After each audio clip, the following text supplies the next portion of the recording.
शंकर महादेवन यांचं breathless song breathless नाहीच तर ते स्टुडिओमध्ये एडिट केलं होतं। गुगलच्या AI ओव्हरव्ह्यू टूलने असं सांगितल्याचा स्क्रीनशॉट इन्स्टावर व्हायरल झाला आणि सगळ्यांना शॉक बसला।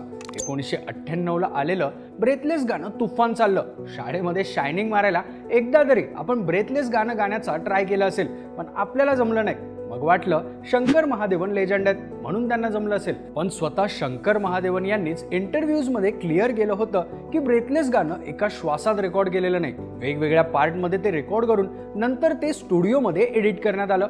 मग प्रश्न उरतो, लाईव्ह शोमध्ये शंकर महादेवन ब्रेथलेस कसं गातात?